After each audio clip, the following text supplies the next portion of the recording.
Thank you for joining me today, and I'd like to continue talking about how to be easygoing. You know, if anybody's ever said to you, you're hard to get along with, I'd perk my ears up. I'd say, you know what, I could change something, and maybe in the next few days on these series of uh, talks that maybe something will be said that will help you and inspire you to take on the challenge of being easygoing. So number two is allowing someone to talk to you respectfully when you offend them. You know, this is part of being teachable. Can I say that? You know, it's just trying, being teachable and saying, you know what, I don't know everything, and I'm not perfect, and I say things wrong sometimes. Ecclesiastes 9:17 is a nugget that I found about this. The words of wise men are heard in quiet, more than the cry of him that ruleth among fools. Wise men hear things in their quiet and listen, So, I know I've told this before, but I'm going to reiterate it. But when I was going through my menopause, I let my kids talk to me about when I was being unreasonable.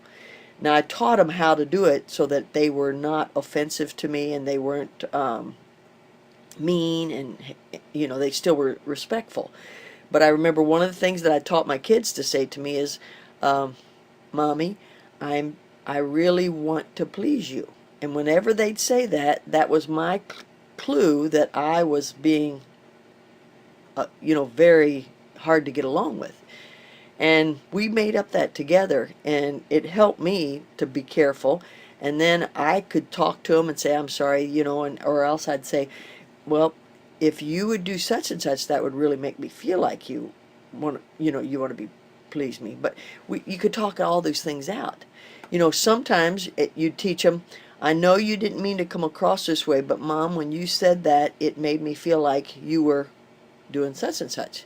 See, it's not what you say, it's how you say it. And when you make them feel like it's all okay.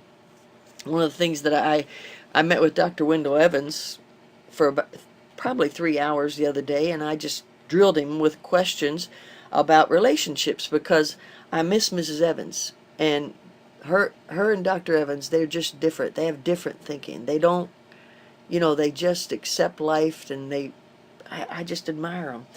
So one of the things that he said to me is, he said, when somebody offends me, he said, I would say to him, I'm sure I've done this before to somebody else. But when you said that, it kind of makes me feel like blank. When you deflect them first, get not make them get on the defensive by saying, I'm sure I've done this to somebody else before too, so don't worry, then that allows them, that helps them to not get upset. And so teach people how to talk to you like that, number one. But number two is, if they don't do it right, still take it.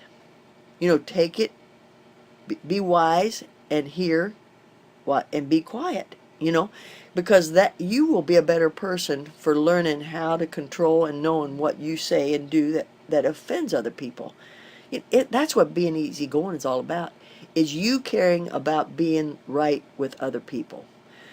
Oh, this is good stuff, not because I'm saying it. I learned it from a great lady. I'm sure I learned it from Marlene Evans, and I'd just like to share these thoughts with you and help your relationships with other people. Rejoice in the Lord always, and again I say rejoice.